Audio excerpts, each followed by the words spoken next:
Di Lebak Siu ada warung makan yang tak pernah sepi, meski pemiliknya sudah lama mati.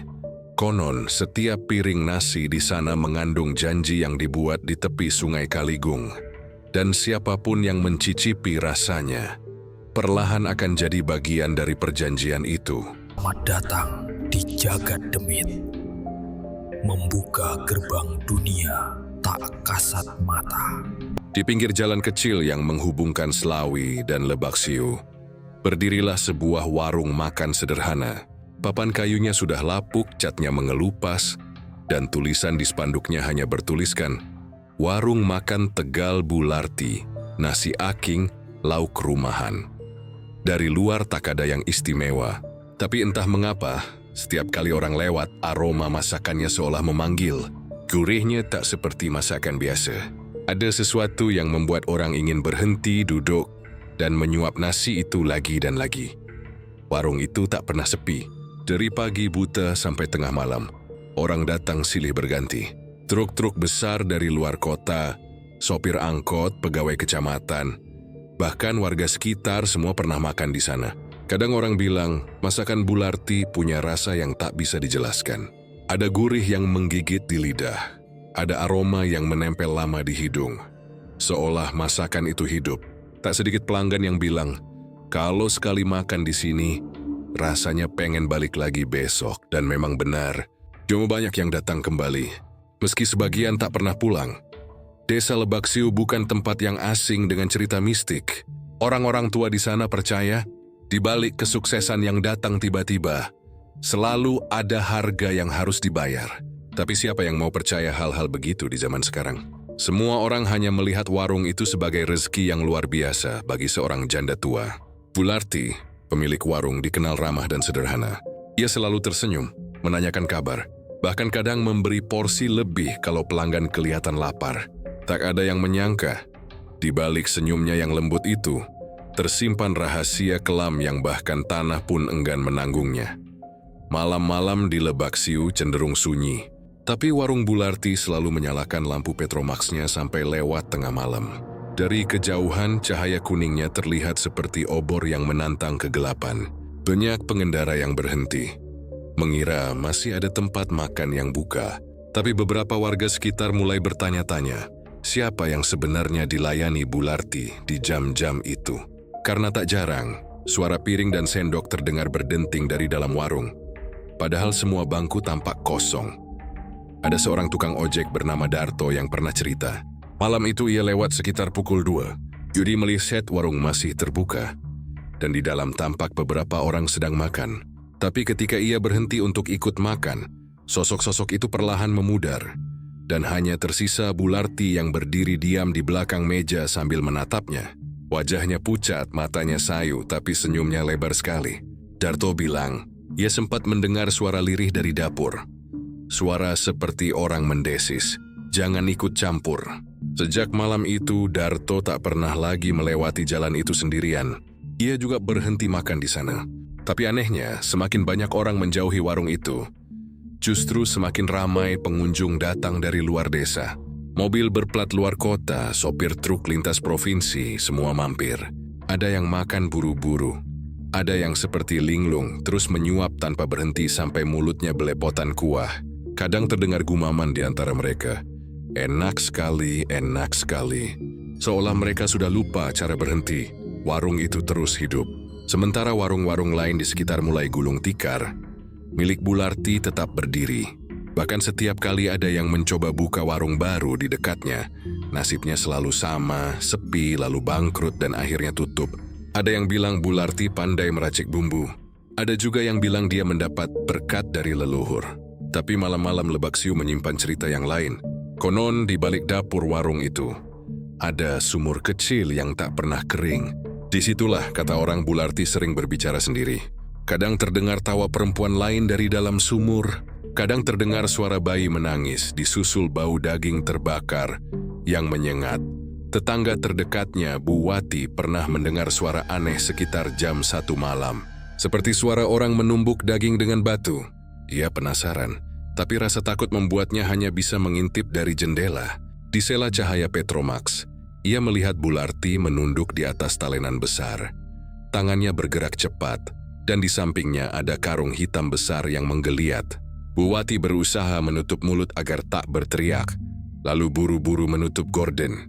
Sejak malam itu ia tak pernah berani makan di sana lagi. Namun yang aneh, keesokan harinya, semua berjalan seperti biasa. Warung tetap ramai, pelanggan tetap tertawa, dan aroma masakan tetap menggoda, seolah tak ada yang pernah terjadi. Bularti tersenyum seperti biasa, menyapa semua orang, bahkan sempat mengantar nasi bungkus untuk tetangga yang sedang sakit. Tak ada yang berani menuduh apapun. Semua hanya diam, menelan rasa takut mereka bersama nasi hangat dari warung itu. Dan disinilah semua kisah itu bermula, dari sebuah warung yang tampak biasa, dari seorang janda yang ingin hidup lebih baik, dari jalan kecil di Lebak Siu yang setiap malam diselimuti kabut tipis dan bau masakan yang terlalu gurih untuk disebut wajar. Sampai hari ini, jika kau lewat di sana menjelang tengah malam, mungkin kau masih bisa melihatnya. Wangsi dengan lampu kuning redup, meja-meja kayu yang masih berjejer, dan sosok perempuan tua berdiri di balik etalase sambil tersenyum. Kalau kau cukup nekat untuk berhenti dan mencicipi nasi di sana, jangan lupa lihat siapa yang duduk di sebelahmu. Karena tidak semua yang makan di warung Bularti masih hidup. Orang-orang di Lebak Siu mengenal Bularti sebagai perempuan sederhana, sopan, dan pekerja keras. Dia tinggal di sebuah rumah tua di belakang pasar, berdinding papan, dengan halaman kecil yang dipenuhi tanaman cabai dan daun jeruk. Suaminya, Pak Sarman, sudah meninggal hampir 7 tahun lalu karena kecelakaan di pabrik gula, tempatnya bekerja. Sejak saat itu, Bularti menanggung hidup sendirian, membesarkan anak semata wayangnya, Reno, yang waktu itu masih duduk di bangku SD. Hidup mereka pas-pasan, kadang malah lebih sering kekurangan. Tapi Bularti bukan tipe perempuan yang mudah menyerah. Setiap pagi sebelum matahari naik, ia sudah ke pasar membawa keranjang anyaman bambu. Joy membeli beras, ikan asin, sayur-sayuran, lalu kembali ke rumah untuk memasak makanan sederhana yang akan dijualnya keliling ke rumah tetangga. Kadang ia menjual nasi aking, sisa nasi kemarin yang dijemur lalu dimasak ulang. Murah, tapi mengenyangkan. Yang penting halal. Begitu katanya setiap kali ada yang kasihan melihat dagangannya. Namun di balik kata-kata itu ada lelah yang tak pernah selesai. Reno tumbuh menjadi anak pendiam. Sejak bapaknya meninggal, ia jarang bicara. Lebih banyak mengurung diri di kamar. Nilainya di sekolah cukup baik, tapi teman-temannya sering mengejek karena pakaiannya lusuh dan sepatunya robek. Bularti tahu anaknya malu, tapi apa daya, uang yang ia punya bahkan tak cukup untuk beli seragam baru. Kadang malam-malam ia menangis diam-diam, menatap foto suaminya sambil berbisik, "Larti wis nyoba, man. Tapi urip iki abot tenan. Larti sudah berusaha, man. Tapi hidup ini berat sekali." Hidupnya mulai berubah ketika ia mencoba membuka warung kecil di depan rumah. Awalnya sederhana saja. Meja kayu tikar plastik dan beberapa piring bekas. Jeleman jualan nasi rames dengan lauk tahu tempe, sambal bawang dan sayur lodeh. Pelanggannya hanya orang sekitar. Kadang ada sopir ojek atau pegawai kelurahan yang mampir. Penghasilannya tak seberapa, tapi cukup buat makan sehari-hari. Meski begitu, Bularti sering merasa iri setiap kali melihat warung-warung besar di pasar yang selalu ramai, apalagi ketika melihat para pemiliknya membeli motor baru. Kindawo mengganti genteng rumah dengan yang lebih bagus. Pernah suatu malam, saat hujan turun deras dan warungnya sepi, Bularti duduk sendirian di bangku panjang. Air hujan menetes dari atap bocor, menimpa panci sayur yang sudah dingin. Yuya menatap dapur yang redup dan berkata pelan, seperti berbicara pada dirinya sendiri. "Gusti, aku ora pengen sugih, aku mung pengen anakku iso urip luwih apik. Tuhan, aku tidak ingin kaya, aku hanya ingin anakku bisa hidup lebih baik." Kalimat itu mungkin sederhana, tapi malam itu adalah malam pertama ia mulai memanggil sesuatu yang tak seharusnya. Karena tak lama setelah itu datanglah seseorang yang mengubah segalanya. Namanya Mbah Naryo. Lelaki tua berpakaian hitam, berkulit legam, dan matanya tajam seperti bara. Ia sering lewat di depan warung Bularti. Kadang membeli teh manis, kadang hanya duduk sambil merokok kretek panjang. Orang-orang di desa tahu Mbah Naryo bukan orang sembarangan. Jogi dukun tua yang pernah tinggal di lereng Gunung Slamet, Katanya punya ilmu ngelmu petung dan sering menolong orang yang ingin membuka rezeki. Tapi setiap kali ada yang bertanya lebih jauh, dia hanya tertawa pelan dan berkata, "Rezeki ora teka saka langit, tapi saka dalan sing ora kabe wong wani mlebu." Rezeki tidak turun dari langit, tapi dari jalan yang tak semua orang berani lewati. Awalnya Bularti tak memperhatikan ucapannya, tapi semakin hari warungnya makin sepi. Harga bahan naik, pelanggan makin sedikit, kadang nasi yang dimasaknya tak laku sama sekali. Pernah 3 hari berturut-turut ia tak menjual satu porsi pun. Dia mulai putus asa, sampai suatu sore ketika hujan deras turun lagi, Mbah Naryo datang berteduh di warungnya. "Mbah," kata Bularti pelan, "kadang aku bingung. Warungku iki kok rasane angel banget laris. Padahal masakanku ora elek tuh." Mbah Naryo hanya menghembuskan asap rokoknya, menatap kosong keluar. "Rezeki iku ora mung soal enak ora enak Larti," katanya datar. "Kowe kudu ngerti ana sing luwih gede sing ngatur. Tapi yen kowe pengen cepet, ono cara liyane." Bularti terdiam. Kata-kata cara lain itu seperti angin dingin yang menyelinap masuk ke telinganya. Iwit tidak langsung menanggapinya, tapi malam itu ia gelisah. Bayangan wajah Reno terus muncul di benaknya. Anak itu akan lulus SMA sebentar lagi, dan ia tak punya cukup uang untuk membayar biaya sekolah. Dalam hati kecilnya suara itu berbisik, kalau ada jalan cepat kenapa tidak dicoba? Beberapa hari kemudian, ia bertemu lagi dengan Mbah Naryo di pasar. Kali ini lelaki itu memintanya datang ke rumahnya di ujung desa.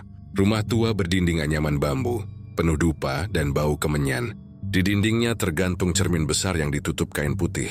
Disitulah Mbah Naryo mulai bercerita tentang laku pesugihan, tentang ritual di Sungai Kaligong, tentang sesajen darah ayam hitam, dan tentang penunggu yang akan membantu membuka rezeki.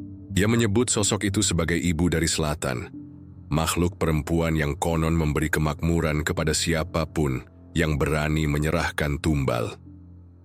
Bularti awalnya menolak, tapi hatinya goyah. Ia pulang dengan dada berat. Malamnya ia menatap warungnya yang gelap. Reno sudah tidur, dan di meja tersisa uang receh dari hasil jualan hari itu. Tak sampai 20.000 rupiah. Yono memandangi foto almarhum suaminya yang tergantung di dinding. "Man, yen iki dalan sing kudu tak pilih, aku nyuwun ngapura." "Man, kalau ini jalan yang harus kupilih, aku mohon maaf." Sejak malam itu, Bularti berubah. Ia tak lagi mengeluh tentang sepi. Ia tampak lebih tenang, bahkan tersenyum setiap kali membicarakan masa depan Reno. Ia mulai membeli dupa, bunga melati, dan minyak wangi dari pasar. Wati tetangganya sempat bertanya, tapi Bularti hanya bilang, "Warungku kudu dibersihkan biar berkah." Tak ada yang curiga. Semua mengira ia hanya membersihkan tempat usaha. Tapi di malam sunyi berikutnya, di pinggir Sungai Kaligong, seseorang melihat bayangan perempuan membawa kendi berisi darah dan sesajen nasi kuning. Ia berdiri di tepi air, berbisik pelan sambil menunduk. Dan dari balik gelapnya pepohonan, ada sesuatu yang bergerak pelan menuju arah perempuan itu. Orang itu adalah Bularti. Dan sejak malam itulah warung makan kecil di Lebak Siu mulai berubah. Dari sekadar tempat makan sederhana, menjadi tempat di mana aroma masakan dan aroma kematian perlahan menyatu. Di malam itu Lebak Siu diselimuti kabut tebal. Bulan separuh menggantung redup di langit. Tertutup awan hitam yang menggulung seperti asap kemenyan. Di antara gemericik air dan suara jangkrik yang sayup, terdengar langkah kaki pelan menuruni jalan tanah menuju Sungai Kaligong.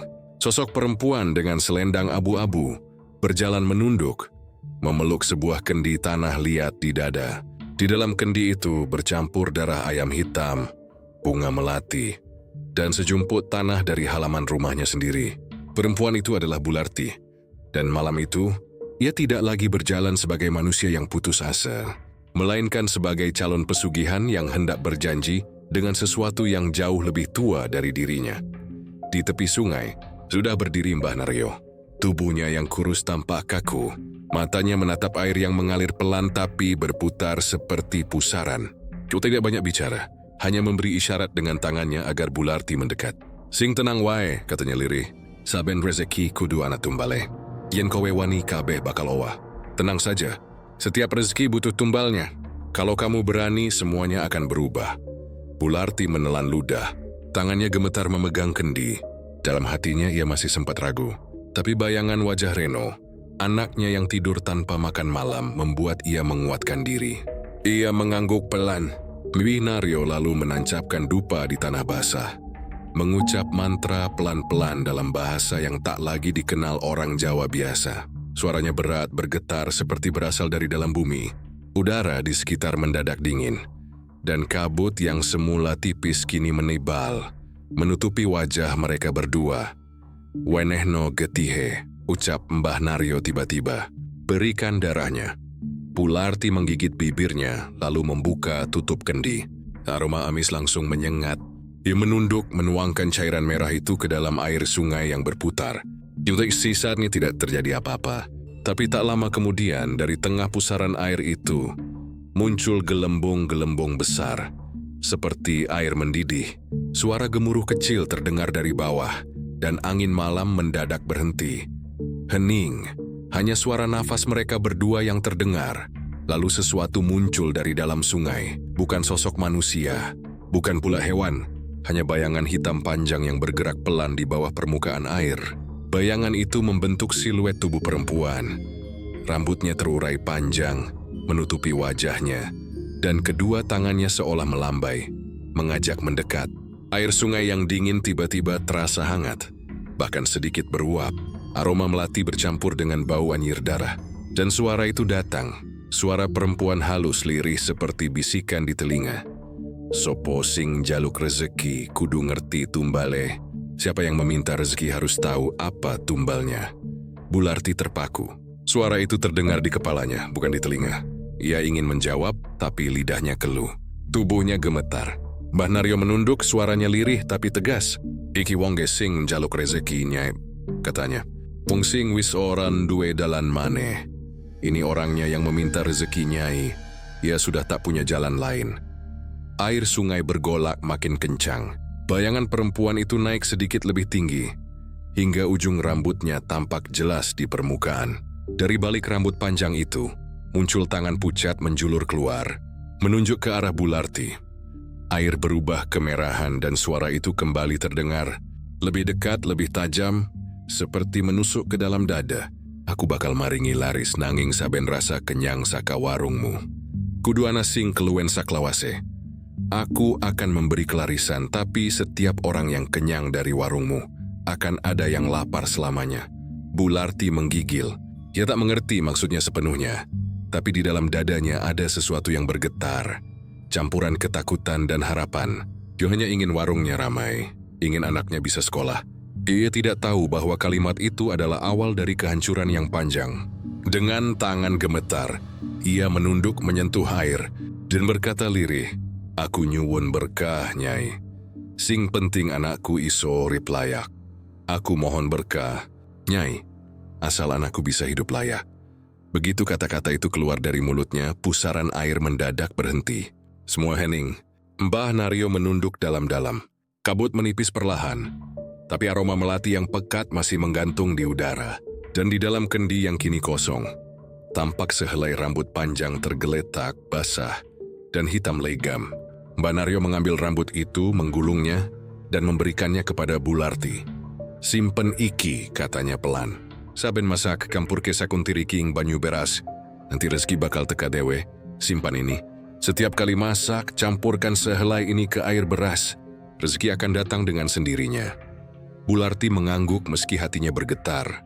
Ia tak tahu mengapa dadanya terasa berat, seolah ada sesuatu yang baru menempel di tubuhnya. Sesampainya di rumah, ia menaruh rambut itu di botol kecil dan menyembunyikannya di dapur. Malam itu ia tidak bisa tidur. Di telinganya masih terdengar suara dari sungai, suara lembut tapi menyeramkan. "Saben rezeki ana tumbale." Setiap rezeki ada tumbalnya. Keesokan paginya Bularti membuka warung seperti biasa. Ia menanak nasi, menumis sayur, menggoreng tempe. Tapi entah kenapa aroma masakannya hari itu berbeda. Lebih kuat, lebih menggoda, seolah berasal dari tangan lain. Dan anehnya, sebelum jam 7 pagi warungnya sudah penuh. Orang-orang datang dari arah yang tak biasa. Ada sopir truk, pegawai, bahkan orang asing yang belum pernah mampir sebelumnya. Semua memuji masakannya. Semua bilang, "Rasanya enak banget, Bu." Gurihe ora umum. "Rasanya enak sekali, Bu. Gurihnya tidak wajar." Bularti hanya tersenyum. Dalam hatinya ia bersyukur.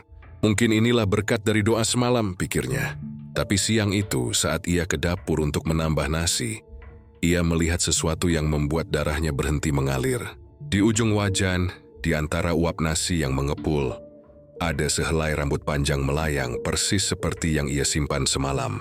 Rambut itu berputar pelan, seperti menari di udara, lalu menghilang. Bularti menelan ludah. Ia tak berani bilang apa-apa, tapi malamnya ia mendengar kabar dari tetangga. Seorang pemuda yang sering lewat di depan warungnya hilang sejak pagi. Tak ada yang tahu kemana ia pergi. Orang bilang mungkin keluar kota. Tapi entah kenapa, sejak saat itu, setiap kali Bularti memasak, aroma masakannya semakin menggoda. Dan setiap kali uangnya bertambah, selalu ada kabar seseorang di desa yang tiba-tiba lenyap. Itulah awalnya. Malam perjanjian di Sungai Kaligung yang mengubah nasib seorang janda miskin menjadi kaya, tapi perlahan mencabut kemanusiaannya sedikit demi sedikit. Karena dalam setiap kepulan nasi hangat di warung itu, ada sesuatu yang tak kasat mata. Sesuatu yang ikut makan bersama manusia, tapi tak pernah kenyang. Dan Bularti belum tahu bahwa darah pertama yang ditumpahkan bukanlah akhir dari perjanjian itu, melainkan awal dari kutukan panjang yang akan menghantui setiap suap nasi dari dapurnya. Malam di Lebak Siu selalu datang lebih cepat dari biasanya. Jam 8 saja jalan sudah sunyi, lampu-lampu rumah hanya menyala redup, dan suara jangkrik mulai memenuhi udara. Tapi di antara semua keheningan itu, selalu ada satu tempat yang masih hidup, masih terang, dan masih mengeluarkan aroma masakan. Warung Bularti. Sejak perjanjian itu dilakukan di Sungai Kaligung, warungnya tak pernah sepi bahkan sampai larut malam. Kadang masih ada pelanggan yang datang pukul 11. Kadang ada suara kendaraan berhenti tepat di depan warung meski tak ada orang terlihat turun. Dan dari dapur selalu ada bunyi yang sama.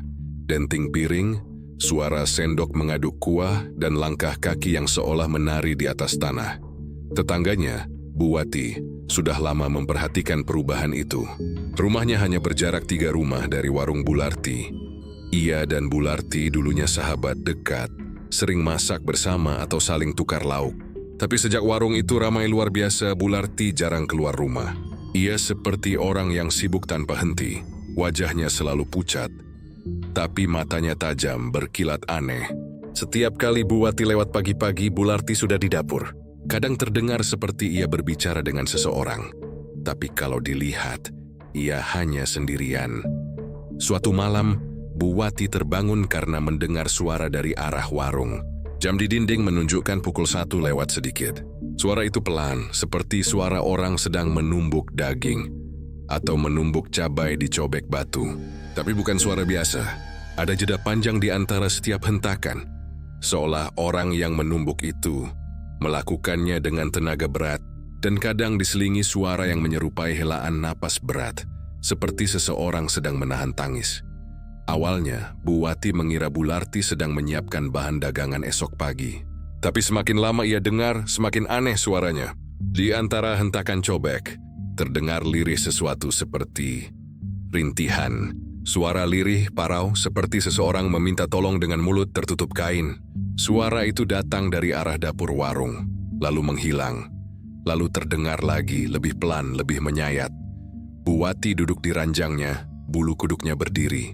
Ia mencoba menutup telinga, tapi suara itu seperti menembus dinding rumah. Ada mungkin cuma tikus, pikirnya, berusaha menenangkan diri. Tapi tak lama, aroma aneh ikut menyusup lewat celah jendela. Bau amis yang tajam bercampur dengan wangi melati dan minyak goreng hangus. Bau itu begitu kuat sampai membuat perutnya mual. Ia berdiri, berjalan ke jendela, dan mengintip ke arah warung. Lampu Petromax di dapur warung masih menyala. Di sana, samar-samar terlihat sosok Bularti berdiri membelakangi jendela. Tangannya bergerak cepat di atas talenan besar. Tapi di sebelahnya, ada sesuatu yang membuat Buwati hampir menjerit. Ada karung hitam besar di lantai, dan karung itu bergoyang pelan, seperti ada sesuatu di dalamnya yang masih hidup. Buwati menutup mulutnya erat-erat agar tidak berteriak. Ia mundur perlahan, hatinya berdebar begitu keras sampai hampir memecah dada. Tapi di saat ia berpaling, telinganya menangkap suara lain, suara lembut tapi menakutkan. Datang dari arah jendela, begitu dekat, begitu nyata. "Wati, kau endelok aku toh." "Wati, kamu melihat aku ya?"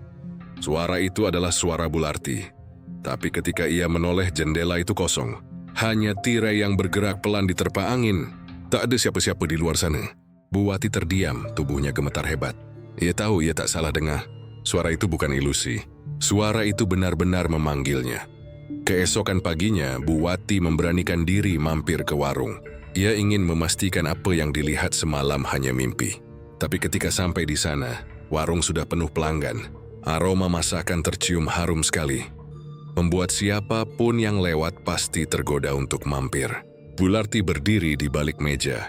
Wajahnya tampak segar, tersenyum ramah seperti biasa. Tak ada tanda-tanda keanehan, bahkan dapurnya tampak bersih dan rapi. "Larti, aku ki rumangsa krungu suara aneh wingi bengi," kata Bu Wati pelan sambil menatap wajah sahabatnya itu. "Larti, aku merasa mendengar suara aneh semalam." Bularti berhenti sejenak, lalu menatapnya dengan senyum yang aneh, terlalu tenang, terlalu datar. "Suara opo, Ti?" tanyanya pelan. "Suara apa, Ti?" "Suara kaya wong ngetoke daging nang dapurmu." "Suara seperti orang memotong daging di dapurmu." Bularti tak menjawab. Dia tersenyum lalu tertawa kecil. Tawa yang kering tanpa nada hangat sedikit pun. "Oh, kowe daging sapi. Kutuku saka wong pasar seger tenan. Mungkin kowe krungu salah." "Oh, itu daging sapi. Ku beli dari orang pasar, masih segar." "Mungkin kamu salah dengar." Bu Wati memaksakan senyum. Tapi hatinya tidak tenang.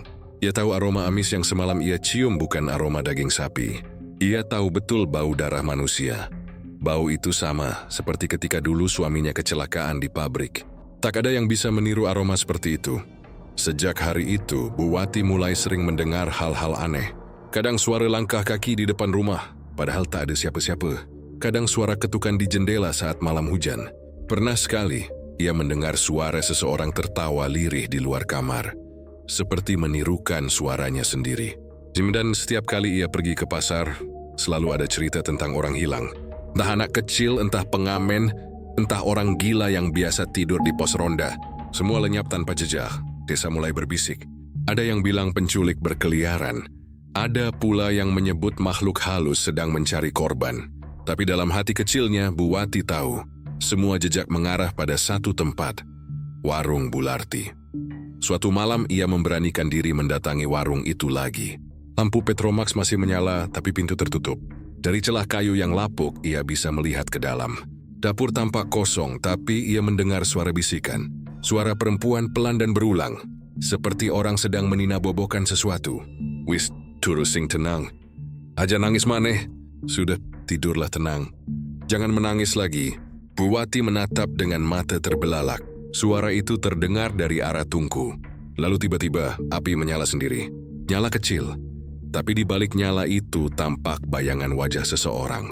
Wajah pucat tanpa mata, tanpa bibir, hanya kulit yang mengelupas dan senyum yang menganga lebar. Bu Wati terpukul mundur, menabrak dinding rumahnya sendiri. Dia meterisik tapi tak berani menjerit. Karena di tengah ketakutannya ia mendengar satu suara terakhir dari arah warung itu. Lebih jelas, lebih nyata, lebih menusuk dari apapun yang pernah ia dengar sebelumnya. "Wati, ojo ngomong sopo-sopo. Yen ora kowe sing tak masa. Wati, jangan bilang siapa-siapa. Kalau tidak, kamu yang akan kumasak." Dan sejak malam itu Bu Wati tak pernah berani keluar rumah setelah matahari tenggelam. Warung Bularti tetap ramai, tetap hidup. Tapi di antara suara pelanggan yang tertawa, selalu ada satu suara yang berbeda. Suara seperti seseorang menangis di bawah lantai dapur. Dan kadang di antara kepulan asap nasi panas, terlihat wajah samar yang menatap dari dalam panci. Tak ada yang tahu pasti apa yang sebenarnya dimasak Bularti. Tapi bagi yang pernah mencium aroma dari dapurnya tengah malam, mereka tahu bukan hanya bumbu yang sedang mendidih di sana, melainkan dosa yang tak akan pernah padam. Reno baru berusia 21 tahun ketika ibunya, Bularti, memintanya membantu di warung. Ia anak semata wayang yang selama ini tinggal di rumah belakang, jarang bicara, dan lebih sering menyibukkan diri dengan bengkel kecil peninggalan almarhum ayahnya. Reno bukan anak malas, tapi ia tahu ibunya keras. Sejak warung itu ramai, Bularti berubah. Lebih sibuk, lebih tertutup, dan lebih sering melarang Reno masuk dapur. Katanya dapur itu suci, tak boleh dimasuki sembarangan orang. Awalnya Reno tak terlalu peduli. Ia pikir ibunya hanya menjaga rahasia bumbu masakan. Tapi lama-kelamaan rasa ingin tahunya tumbuh. Ada hal-hal yang tak bisa ia abaikan. Suara dari dapur tengah malam, jadi aroma amis yang tak pernah hilang dari pisau dapur. Dan karung-karung besar yang sering datang malam hari lewat mobil. Bak terbuka tanpa lampu depan. Setiap kali Reno bertanya, ibunya hanya menjawab datar. Itu kiriman daging dari Pasar Slawi. Tapi Reno tahu Pasar Slawi tak buka sampai tengah malam. Malam itu Reno tak bisa tidur. Jam dinding berdetak lambat, seolah waktu berhenti. Dari arah dapur terdengar suara air mengalir. Dan bunyi benda logam beradu.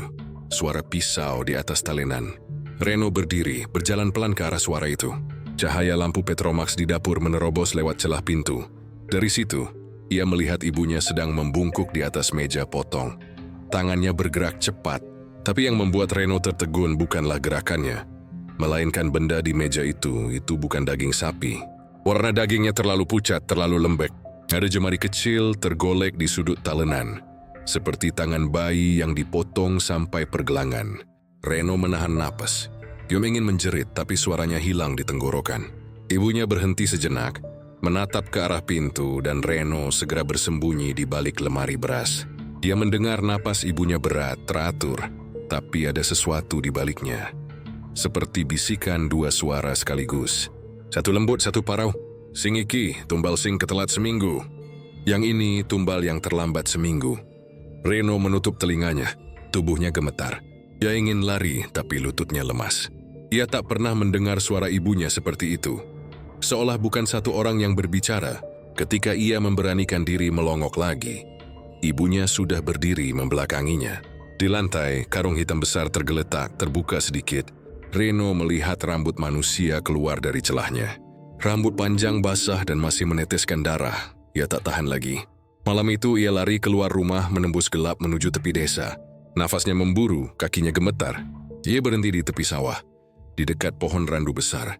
Di sana ia muntah, tak sanggup menahan gambar-gambar yang menari di kepalanya.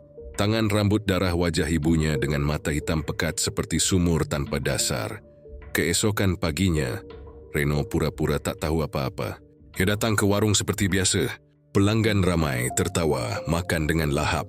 Tak ada yang tahu apa yang sebenarnya mereka telan. Reno memperhatikan satu persatu wajah pelanggan. Para sopir, pedagang, pegawai, bahkan polisi. Semua memuji masakan ibunya. Satenya empuk banget Bularti. Dagingnya beda, gurihnya nancep. Bularti hanya tersenyum, menunduk dan menjawab lembut. Alhamdulillah rezeki anak yatim, anak yatim. Kata itu membuat Reno menggigil. Ia tahu beberapa anak yatim di kampung sebelah menghilang bulan lalu. Waktu itu semua mengira mereka kabur ke kota. Tapi sekarang Reno tahu, mungkin mereka tak pernah pergi kemanapun. Mungkin mereka masih di sini, hanya saja dalam bentuk yang lain. Dalam setiap tusuk sate, setiap potong rendang, setiap mangkuk sayur santan yang disajikan ibunya. Beberapa hari kemudian, Reno mulai memperhatikan hal lain. Setiap malam Jumat Kliwon, ibunya selalu meninggalkan rumah sekitar pukul 12. Dia membawa bungkusan putih dan berjalan ke arah Sungai Kaligung. Reno pernah menunggu sampai ibunya kembali, dan ia melihat sendiri. Bularti datang dengan langkah ringan, tapi ketika pulang, kakinya seperti tak menapak tanah. Dan di wajahnya, ada senyum aneh, seolah ia baru saja berbicara dengan sesuatu yang tak boleh disebutkan. Reno tak tahan lagi. Dia memutuskan untuk mencari tahu apa yang sebenarnya terjadi di dapur itu. Malam berikutnya, saat ibunya pergi ke sungai, ia menyelinap ke dapur. Bau amis langsung menyambut, bercampur dengan bau kemenyan yang menyengat. Di lantai, ada garis melingkar dari darah kering. Dan di tengahnya tergeletak kepala ayam hitam tanpa mata. Di sebelahnya, ada mangkuk berisi cairan merah gelap yang tak mungkin darah ayam biasa. Reno menelan ludah, lalu membuka peti kayu di sudut ruangan. Ia berharap hanya menemukan bahan makanan, tapi yang ia lihat membuat jantungnya hampir berhenti. Di dalam peti itu, berjejer belasan potongan tubuh manusia. Disusun rapi seolah bukan daging tapi bahan dagangan biasa. Ada label kecil di tiap potongannya. khusus gulai, sate, balado. Reno mundur sambil menahan teriak. Tapi di antara semua potongan itu, satu wajah menatapnya. Wajah anak laki-laki sekitar 7 tahun. Matanya setengah terbuka, bibirnya membiru. Reno mengenal wajah itu. Anak pengamen yang dulu sering duduk di depan warung. Diberi nasi gratis oleh ibunya. Suara langkah kaki membuat Reno menoleh cepat. Pintu dapur berderit. Di sana berdiri Bularti. Wajahnya setengah gelap, setengah disinari lampu Petromax. Tapi yang membuat Reno tak sanggup bicara adalah sesuatu di balik punggungnya. Bayangan hitam tinggi besar, seperti sosok lelaki tanpa kepala, berdiri rapat di belakang ibunya. "Nggopo kowe buka peti iku, no?" "Kenapa kamu buka peti itu, no?" Reno tak bisa menjawab. Suaranya tercekik di tenggorokan. Bularti melangkah maju perlahan. Suaranya lembut tapi dingin. "Iki kabeh kanggo awakmu, Li. Kanggo masa depanmu. Ora kabeh wong duwe kesempatan kaya iki. Ini semua untukmu, nah. Untuk masa depanmu. Tidak semua orang punya kesempatan seperti ini." Reno mundur, tapi langkah ibunya semakin cepat. Wajahnya berubah. Mata hitamnya membesar, kulitnya menegang seperti ditarik dari dalam. "Kowe kudu nerusake. Nekora kabeh iki buyar. Rezeki ilang, warung mati, kowe mati miskin kaya bapamu. Kamu harus meneruskan. Kalau tidak, semua ini hancur. Rezeki hilang, warung mati, kamu mati miskin seperti bapakmu. Bu, iki dosa. Iki ora benar." Suara Reno bergetar. "Ibu, ini dosa. Ini enggak benar." Bularti tertawa. Tawa yang menggema panjang, memecah malam. Dari matanya, air hitam menetes. "Dosa? Kowe pikir setan peduli karo dosa? Rezeki ora tekesa ke langit, no. Rezeki tekesa ka tumbal. Dosa? Kamu pikir setan peduli pada dosa? Rezeki tidak turun dari langit, no. Rezeki datang dari tumbal." Reno tak tahan. Ia berlari keluar, menembus pintu belakang, meninggalkan ibunya dan sosok hitam di belakangnya. Tapi sebelum benar-benar menjauh, ia mendengar satu kalimat terakhir. Diucapkan lirih tapi jelas oleh suara yang bukan milik manusia. "Saiki kowe wis ngerti rahasia warung iki. Saiki giliranmu dari sajian. Yuk sekarang kamu sudah tahu rahasia warung ini. Sekarang giliranmu menjadi sajian."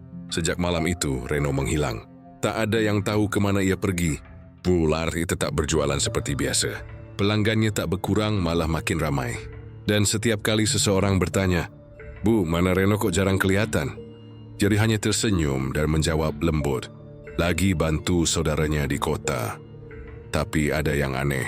Sejak kepergian Reno, setiap piring nasi di warung itu terasa lebih gurih dari sebelumnya. Lebih lezat, lebih kaya rasa, seolah dagingnya baru saja dipotong dari sumber kehidupan yang masih hangat. Dan di malam-malam tertentu, saat warung sepi dan hanya suara jangkrik yang terdengar, seseorang kadang melihat bayangan anak muda berdiri di belakang Bularti. Menatap kosong, matanya hitam legam, tangannya menggenggam pisau dapur dengan darah yang belum kering.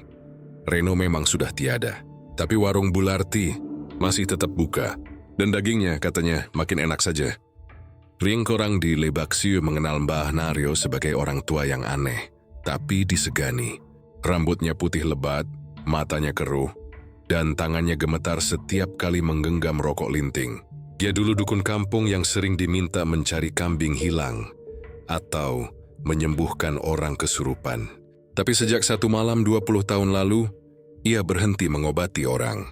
Cuma tak pernah lagi membaca mantra. Tak pernah lagi menyalakan dupa. Ia hanya duduk di beranda rumah reyotnya, menatap kosong ke arah sungai Kaligung, sambil sesekali berbisik pada dirinya sendiri. Tak banyak yang tahu rahasia hidupnya. Sampai suatu hari seorang wartawan muda datang ke Lebaksiu untuk menulis tentang pesugihan warung makan Tegal Bularti. Ia mendengar kabar tentang warung yang tak pernah sepi, tentang pelanggan yang merasa dagingnya terlalu gurih untuk disebut sapi. Dan di antara semua rumor itu, nama Mbah Naryo selalu disebut. Kalau mau tahu kebenaran, temui Mbah Naryo. Kata orang-orang, wartawan itu akhirnya datang ke rumahnya sore hari. Ia mengetuk pintu, dan dari dalam terdengar suara serak. "Melebu wae, wong ora ana sing kudu ditutupi." Masuk saja, tak ada yang perlu ditutupi. Ruangannya gelap dan berbau dupa basi.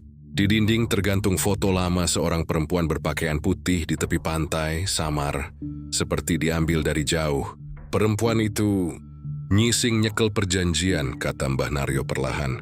Dheweke sing maringi rejeki marang Larti. Perempuan itu yang memegang perjanjian. Dia yang memberi rezeki pada Larti. Wartawan itu mengeluarkan buku catatan. Jadi Mbah tahu soal Bu Larti? Mbah Naryo menatapnya lama sekali sebelum akhirnya mengangguk pelan. Aku sing nuntun dheweke nah. Aku sing nggawa dheweke menyang panggonan kui. Dosa paling abot sing tak lakoni sakumur-umur. Aku yang menuntunnya, nah. Aku yang membawanya ke tempat itu. Dosa paling berat yang pernah kulakukan. Ia menarik napas panjang, lalu mulai bercerita. Suaranya gemetar, tapi setiap kata keluar dengan beban yang berat. Seperti batu ditarik dari dasar laut. Dulu Larti datang padaku nangis. Suaminya mati, utang numpuk, warung sepi. Wong-wong mulai ninggal, ora ana sing mampir mangan. Aku kasihan. Aku pikir aku bisa bantu. Tapi aku salah nah. Aku malah ngirim dheweke menyang neraka sing nyamar dadi rejeki.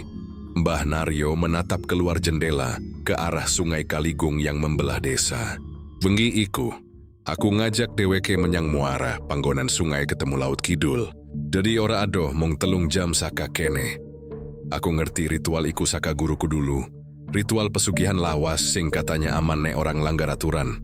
Tapi ternyata ora ana sing aman nek wis melu setan laut. Ia menatap ke arah wartawan itu. Matanya berair. Pas tekan muara, angin nganti nyelekit. Ombak kuwi ora biasa kayak ana sing nyedot saka dasar laut. Aku suruh Larti nyebur setengah badan. Terus ngucap janji. Nek warunge pengin rame, dheweke kudu gelem menehi saji saben purnama. Waktu kuwi aku mikir saji iki cuma simbol. Kayak bakar kemenyan, nyembelih ayam. Tapi begitu ombak melebu, ana tangan metu saka banyu. Tangan wanita pucat, kukune dawa banget. Nggandol sikil Larti lan narik pelan. Nanging orang nganti tenggelam. Mung nyentulan ninggalin lendir ireng nang kulit sikile.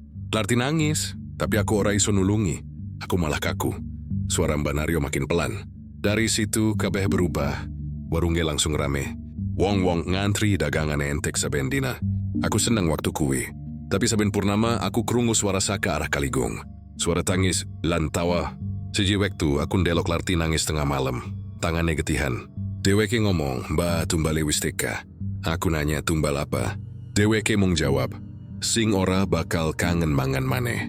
Wartawan itu menelan ludah. "Jadi Bu Larti menyerahkan manusia, Mbah?" Mbah Naryo mengangguk pelan. "Awalnya ora. Awalnya mung ayam, wedhus, kucing. Tapi nyi Laut Selatan ora puas. Dheweke njaluk daging sing nduwe roh. Daging manusia. Sing pertama ilang bocah yatim. Lah sakwise kuwi kabeh dadi gampang. Larti wis ora nangis maneh. Dheweke malah ketagihan. Ia menatap ke bawah, suaranya serak dan penuh sesal. Aku nyoba mungkasi, tapi telat. Aku sowan menyang muara maneh, minta perjanjian dibatalke. Tapi sing metu dudu nyising dulu. Sing metu kuwi sosok gedhe ireng. Mripate abang ngomong karo suara loro. Setengah manusia, setengah banyu. Dheweke ngomong, sing gawe janji ora iso mundur. Sing nyambung rejeki kudu nutup siklus. Yen ora, kabeh sing melu bakal dadi tebusan. Aku ngerti maksude aku bakal kena baline. Wartawan itu terdiam. Di luar suara angin menembus sela papan rumah tua itu. Bau asin laut samar ikut menyusup ke ruangan. Padahal laut berjarak berpuluh kilometer dari situ. Mbah Naryo tersenyum getir. "Kowe krunggu nak bau kuwi." Ku tandane dheweke wis nyedak. Saben aku krita soal iki, anggine berubah.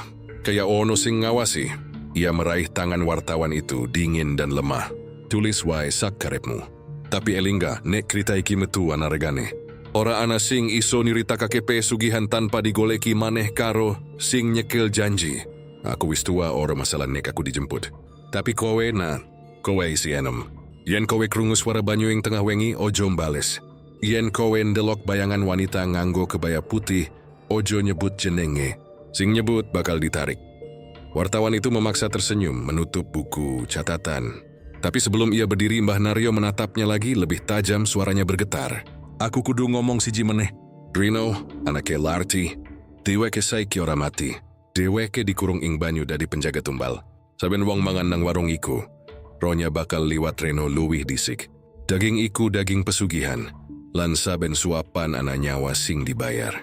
Seketika lampu minyak di ruangan padam. Hanya suara angin yang berdesir, dan dari kejauhan terdengar sesuatu seperti ombak yang menghantam batu karang. Meski desa itu jauh dari laut, wartawan itu menoleh ke arah Mbah Naryo. Tapi kakek itu sudah diam. Kepalanya tertunduk, matanya terbuka menatap langit-langit. Bibirnya masih bergerak pelan, mengucapkan sesuatu yang tak bisa dipahami. Kecuali 3 kata terakhir yang terdengar jelas sebelum tubuhnya lunglai. Wiswayahe dibayar. Sudah saatnya dibayar. Ketika orang kampung menemukan jasadnya keesokan pagi, tubuh Mbah Naryo masih duduk di kursinya, tapi kakinya basah kuyup seperti baru keluar dari laut. Dan di lantai meninggalkan jejak lumpur asin menuju arah sungai Kaligung. Sejak hari itu, setiap kali ada orang lewat sungai itu menjelang subuh, mereka kadang melihat sosok laki-laki tua duduk di tepi air, menatap kosong, bibirnya bergetar tanpa suara. Dan air sungai itu berbau garam, seolah laut datang menjemputnya dan menagih harga dari janji yang tak pernah benar-benar selesai.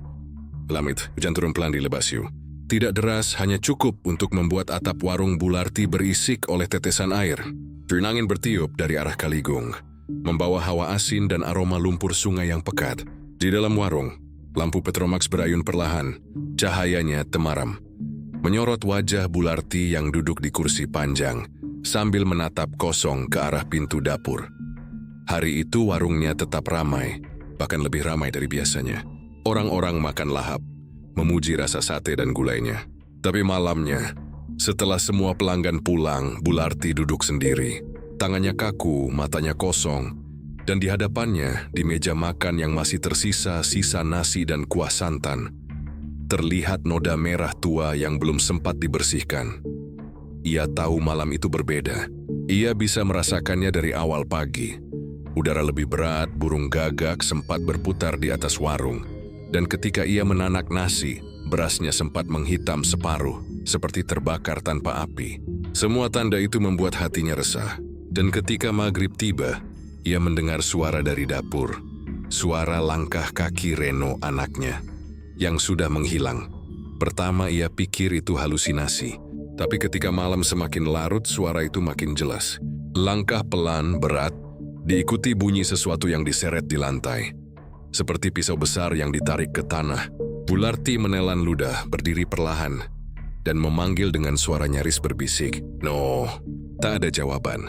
Hanya suara hujan di luar dan detak jantungnya sendiri. Tapi ketika ia melangkah ke arah dapur, lampu Petromax di warung tiba-tiba bergetar. Lalu padam seketika, gelap menelan ruangan. Dalam gelap itu, ia mendengar sesuatu yang ia kenal baik. Suara seseorang menggoreng. Bunyi minyak panas berdesis, dan aroma sedap yang tiba-tiba muncul dari arah tungku. Padahal api dapur sudah padam sejak tadi sore. Dengan tangan gemetar, Bularti menyalakan korek dan berjalan ke arah sumber suara. Api kecil dari korek itu memantul di wajahnya, pucat dan basah oleh keringat. Dan di sana, di depan tungku, ia melihatnya, sosok Reno sedang berdiri membelakanginya. Tubuhnya penuh luka bakar, kulitnya mengelupas seperti lilin meleleh.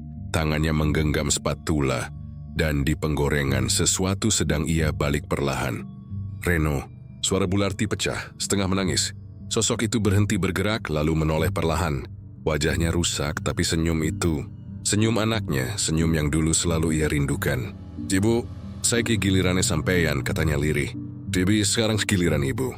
Korek di tangan Bularti jatuh. Api kecil padam. Gelap menelan semuanya lagi. Tapi dalam gelap itu, suara-suara mulai muncul. Suara piring pecah, suara langkah banyak orang, dan di antara semuanya, suara tawa anak-anak kecil. Tawa yang familiar, tawa mereka yang dulu sering bermain di depan warungnya, anak-anak yatim yang menghilang bertahun-tahun lalu. Tawa itu berubah jadi tangisan. Lalu dari sudut ruangan, muncul wajah-wajah pucat satu persatu. Mereka berdiri mengelilingi Bularti, diam. Tapi mata mereka menatap penuh dendam. Salah satu dari mereka, seorang anak perempuan dengan rambut basah, berkata pelan, "Bu, awake arep dimasak meneh, Bu." "Bu, kami mau dimasak lagi, Bu." Bularti menjerit, tapi suaranya tak keluar. Lidahnya seperti ditarik oleh udara. Ia mundur, tapi setiap langkah ke belakang membuat lantai dapur makin lembek. Seperti tanah becek yang dipenuhi darah. Di bawah kakinya, ia merasakan sesuatu bergerak. Banyak tangan menggenggam pergelangannya, menariknya perlahan ke bawah. Sing janjeni rejeki wis tekabu. Suara dalam dari arah tungku itu terdengar lagi. Bularti tahu suara itu. Suara yang dulu ia dengar di muara. Ketika ia membuat perjanjian dengan Mbah Naryo. Suara perempuan lembut, tapi bergema dua nada. Kowe wis nyukupi tumbal pirang-pirang tahun. Saiki wektu membayar janji. Kamu sudah memberi tumbal bertahun-tahun. Sekarang saatnya membayar janji. Bularti berusaha melawan. Ia menjerit memanggil nama Tuhan, tapi lidahnya keluh. Ia main kuan meraih kursi, tapi tangannya terpeleset darah. Tiba-tiba, tungku di depannya menyala tanpa api.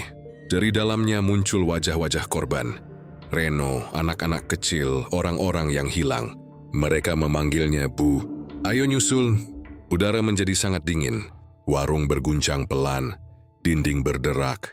Dan dari langit-langit menetes cairan merah gelap seperti darah. Di luar, hujan berubah jadi angin ribut.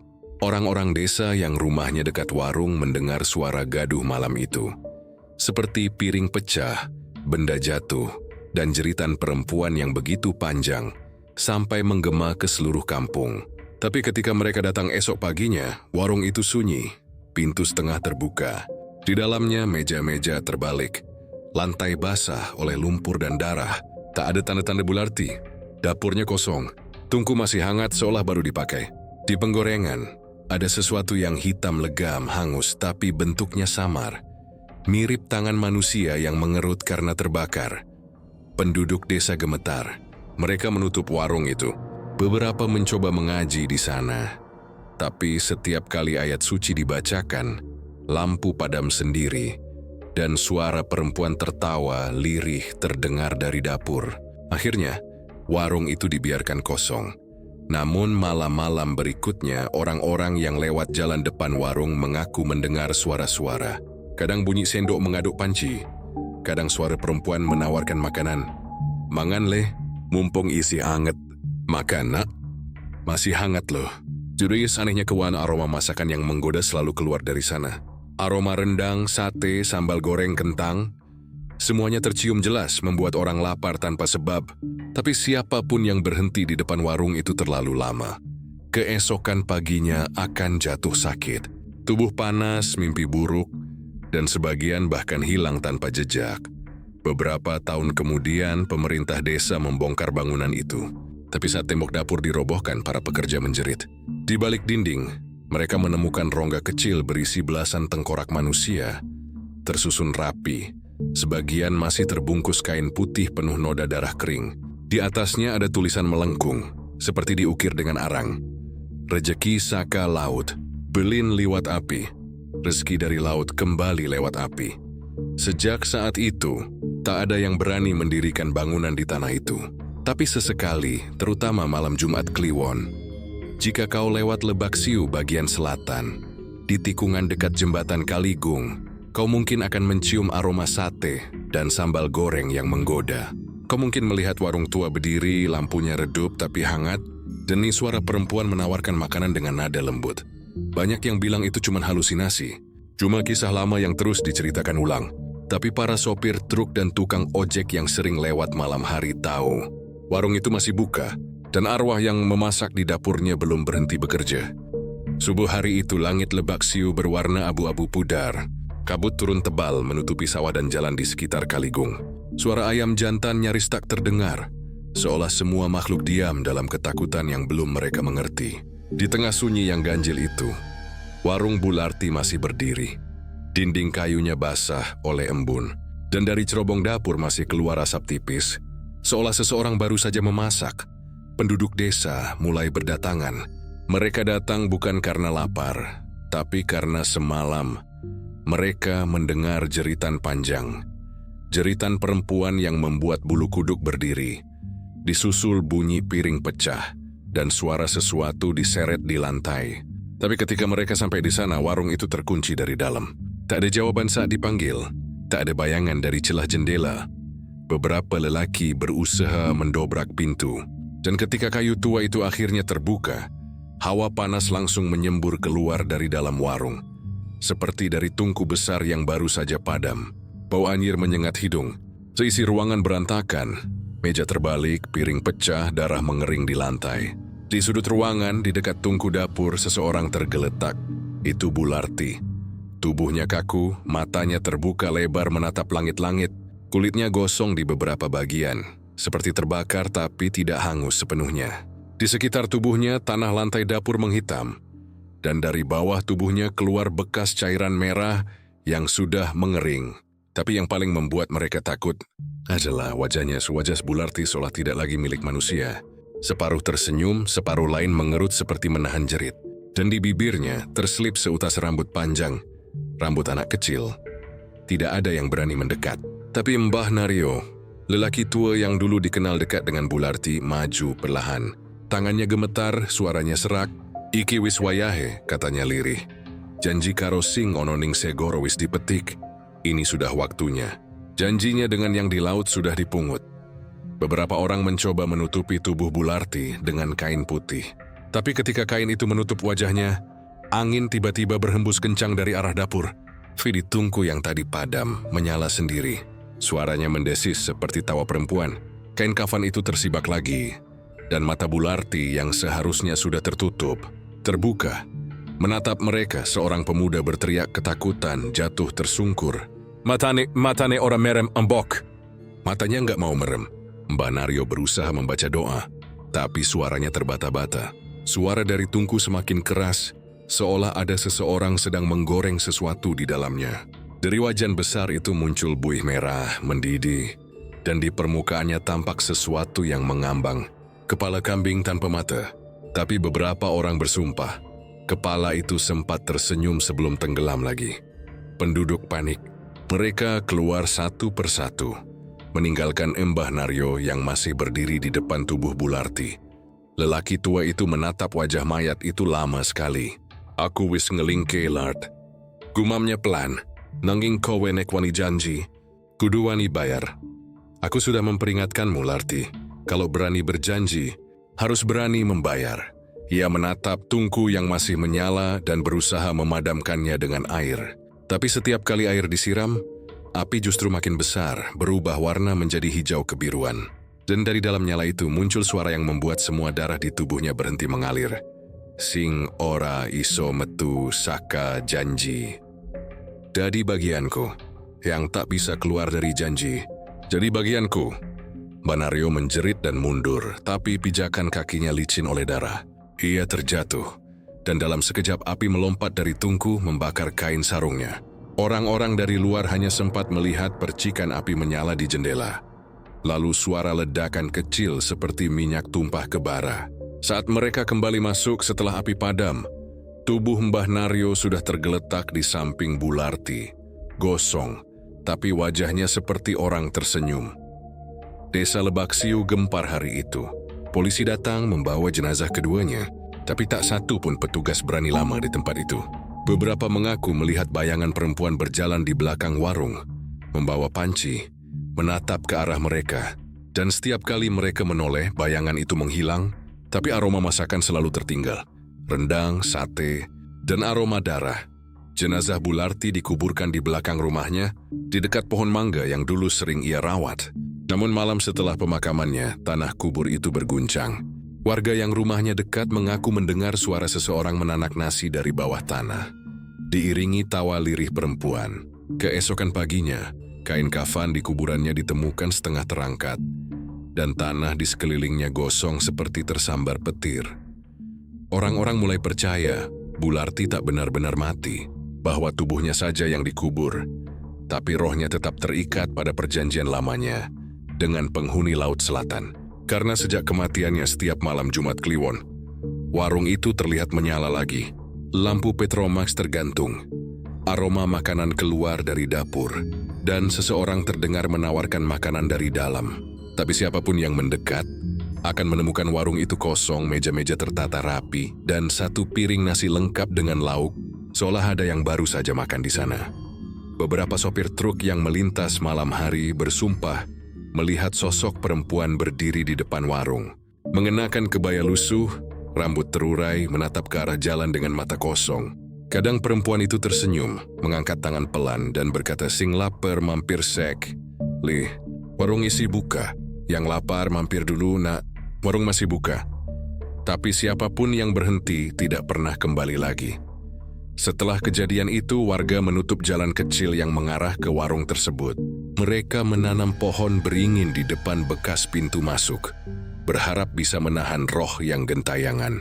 Tapi hingga kini, setiap kali angin laut bertiup dari selatan, daun beringin itu bergetar, dan dari celah batangnya kadang terdengar bisikan lembut.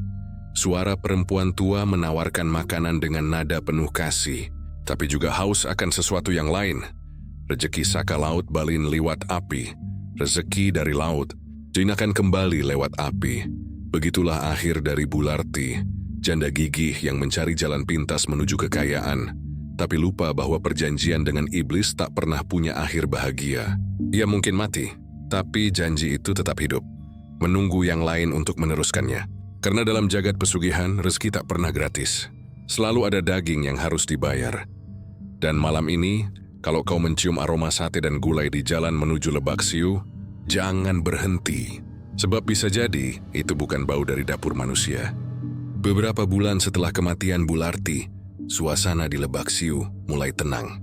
Orang-orang mulai berani melintas lagi di jalan dekat Sungai Kaligung, meski sebagian masih memilih memutar lebih jauh agar tak melewati tempat bekas warung itu.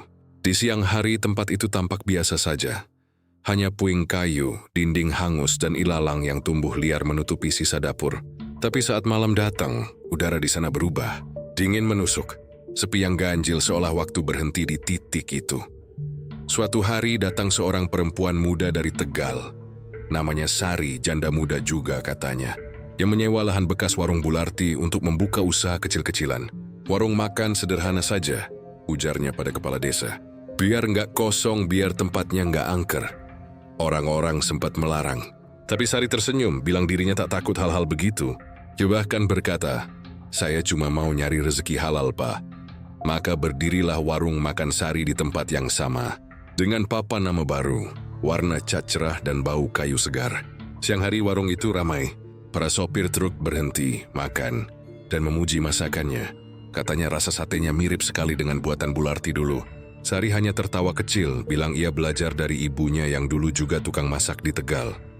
Namun, keanehan mulai muncul sejak malam pertama.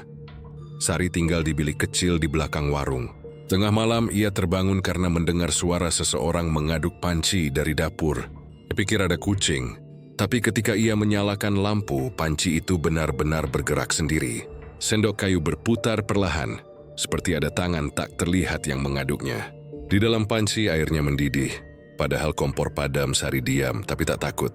Ia hanya berbisik pelan, "Kalau sampean yang dulu masak di sini, aku cuma numpang ya, jangan ganggu." Setelah itu suara mendidih berhenti. Panci diam, tenang. Tuina pun kembali tidur. Sejak malam itu masakannya selalu enak, meski kadang bahan-bahannya kurang.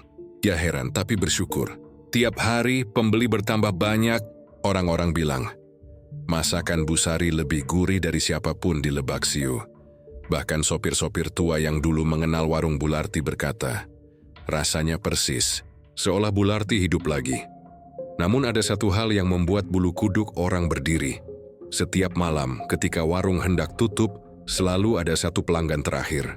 Ia datang diam-diam, tanpa suara kendaraan, tanpa langkah kaki terdengar. Pintu warung tiba-tiba terbuka, dan perempuan itu akan duduk di pojok dekat jendela. Wajahnya pucat, rambutnya panjang menutupi sebagian muka, dan pakaiannya seperti kebaya lusuh. Sari bilang, pelanggan itu sopan. Tak pernah bicara, hanya menunjuk menu dan tersenyum samar. Ia selalu memesan satu porsi nasi rendang dan segelas teh hangat. Setelah selesai, ia meninggalkan uang, koin perak lama, dengan angka tahun yang sudah nyaris terhapus. Setiap kali Sari memungut koin itu, tangannya terasa dingin sekali, seperti memegang es batu. Awalnya Sari tak curiga, tapi malam-malam berikutnya, ia mulai memperhatikan sesuatu yang aneh. Setiap kali perempuan itu datang, udara di warung langsung berubah dingin. Lampu berkedip, dan aroma laut tercium samar, bau asin dan amis. Padahal warungnya jauh dari pantai. Suatu malam Jumat, rasa penasarannya memuncak. Saat perempuan itu datang dan duduk di tempat biasa, Sari beranikan diri bicara. "Ibu, jenengan dari mana? Kok tiap malam selalu ke sini?" Perempuan itu hanya menoleh perlahan. Senyum kecil muncul di bibirnya. dan dari bawah rambut yang menutupi wajahnya terdengar suara lirih. Tapi dua nada sekaligus, seolah dua orang bicara bersamaan. Warung iki, ora entek rezekine. Warung ini tak akan pernah kehabisan rezeki. Sari terpaku, tubuhnya kaku, napasnya sesak. Perempuan itu lalu berdiri menyentuh meja, dan ketika tangannya terlepas, bekas telapak itu membekas seperti arang terbakar di kayu. Sebelum keluar, ia menoleh sekali lagi dan berkata, "Masak terus, Sari. Rezekimu wis diatur. Nanging aja tolak yen ana sing butuhake daging seger. Masak terus, Sari. Rezekimu sudah diatur. Tapi jangan menolak kalau ada yang minta daging segar." Ketika perempuan itu pergi, pintu warung terbuka sendiri dan angin kencang berhembus. Lilin padam. Dari arah dapur suara spatula terdengar lagi. Cek, cek, cek. Seperti seseorang sedang memasak. Tapi kali ini Sari tidak bisa bergerak. Kakinya terasa berat, tubuhnya dingin. Dari jendela, ia melihat sesuatu di luar. Bayangan banyak orang berdiri di tepi jalan. Tubuh mereka pucat, wajah kosong, tapi matanya memandang ke arah warung dengan tatapan lapar. Malam itu, Sari tak tidur. Dia duduk di dapur, menatap tungku yang menyala sendiri. Dalam nyala api itu, ia melihat bayangan perempuan tua tersenyum padanya. Wajahnya rusak separuh, tapi senyum itu jelas, Bularti. "Aku wis janji, Sari. Warung iki ora bakal mati. Aku sudah berjanji, Sari. Warung ini tak akan pernah mati." Dan benar saja, sejak malam itu Sari semakin kaya. Pembeli datang tanpa henti. Bahkan pejabat-pejabat dari kota sering mampir makan di situ. Tapi tak ada yang tahu bahwa setiap seminggu sekali, Sari selalu menutup warung sebelum subuh, lalu pergi sendirian ke tepi sungai Kaligung membawa satu karung hitam besar. Orang-orang yang lewat pagi harinya kadang menemukan jejak darah kecil di jalan menuju sungai. Tapi mereka pura-pura tak melihat, karena siapapun yang terlalu banyak bertanya akan jatuh sakit, dan sebagian tidak pernah bangun lagi. Kini, warga Lebaksiu menyebut tempat itu dengan nama baru, Warung Makan Sari Kaligung. Tapi bagi mereka yang tahu cerita lama, nama itu tak lebih dari topeng, karena setiap orang tua di sana tahu, warung itu bukan benar-benar baru. Itu hanyalah kelanjutan dari kutukan lama, kutukan Bularti yang belum selesai. Dan bagi mereka yang pernah makan di sana, ada satu kesamaan yang selalu diingat, rasa dagingnya. Terlalu lembut, terlalu manis, seperti bukan dari hewan. Malam-malam tertentu, terutama saat bulan purnama menggantung di atas Kaligung, orang-orang bisa melihat sosok dua perempuan berdiri di belakang warung. Satu muda, satu tua, memasak berdampingan. Kadang mereka tertawa pelan, kadang hanya menatap jalan sepi, menunggu pelanggan berikutnya yang tersesat. Mereka bilang, warung itu masih buka sampai sekarang. Tapi jangan pernah makan di sana kalau engkau sendirian, karena mungkin daging di piringmu bukan milik hewan. Dan jika engkau mencium bau amis laut dari sambalmu, segeralah tinggalkan tempat itu. Sebab yang memasak untukmu bukan lagi manusia. Dalam setiap cerita yang beredar di Lebaksiu, nama Bularti kini disebut dengan nada setengah takut, setengah hormat. Sebagian orang menyebutnya perempuan tamak, sebagian lagi menyebutnya korban keadaan. Tapi bagi jagat demit, tak ada hitam putih yang sempurna. Hanya abu-abu di antara rezeki dan kutukan, antara lapar dan perjanjian. Warungnya sudah lama hilang. Tanahnya kini ditumbuhi pohon beringin tua dengan akar menjalar ke jalan. Orang-orang yang lewat malam hari sering mencium bau santan dan daging bakar dari arah batang pohon itu. Kadang di bawah cahaya bulan, terlihat bekas meja kayu yang muncul dari tanah, lalu hilang lagi saat fajar datang. Konon, di balik akar beringin itu ada sesuatu yang terkubur. Bukan mayat, bukan juga benda pusaka, tapi janji. Perjanjian antara manusia dan makhluk laut yang tak pernah mati, hanya berpindah tangan dari satu pencari rezeki ke yang lain. Kisah Bularti adalah tentang seorang perempuan yang ingin hidup layak, yang lelah ditindas kemiskinan, dan akhirnya menukar nuraninya demi kenyang dan kemewahan. Ia tak sadar bahwa setiap sendok nasi yang ia jual membawa aroma darah.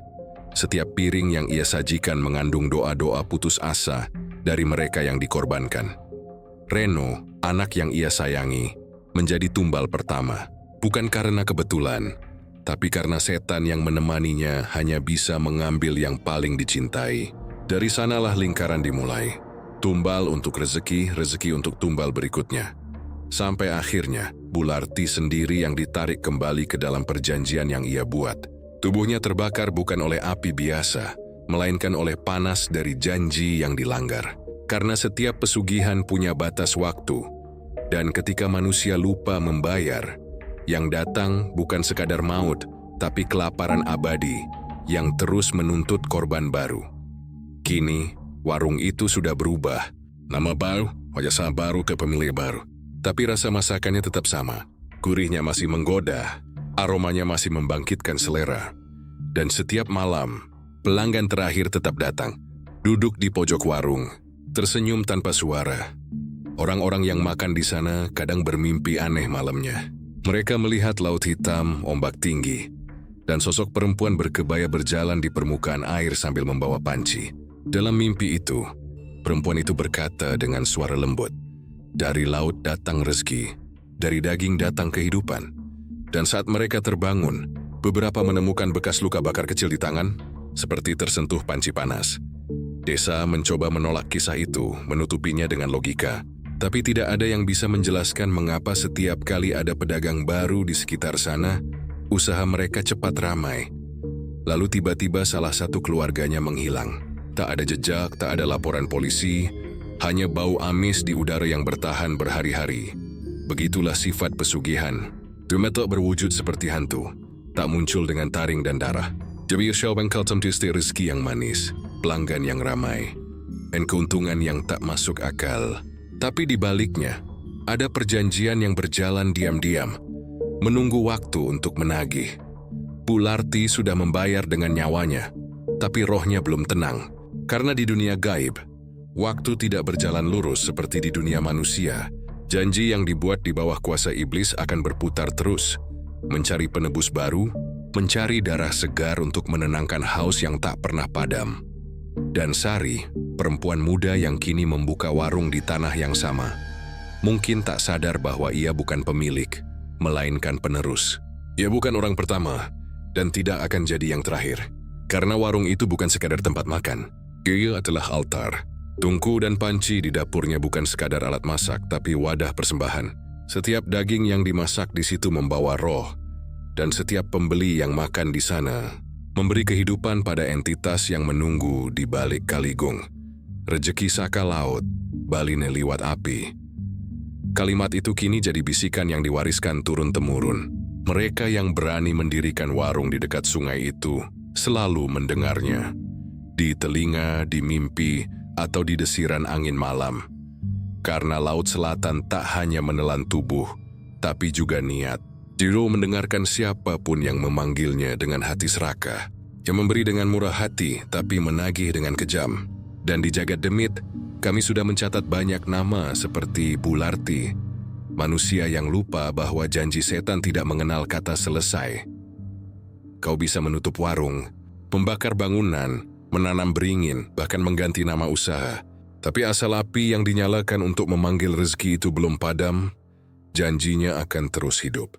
Ia akan mencari tubuh baru, tangan baru yang siap mengaduk panci, dan lidah baru yang siap mencicipi hasilnya. Malam ini, jika engkau berkendara melintasi Lebak Siu, tepat di dekat jembatan Kaligung, mungkin kau akan mencium aroma nasi hangat dan rendang dari arah kanan jalan.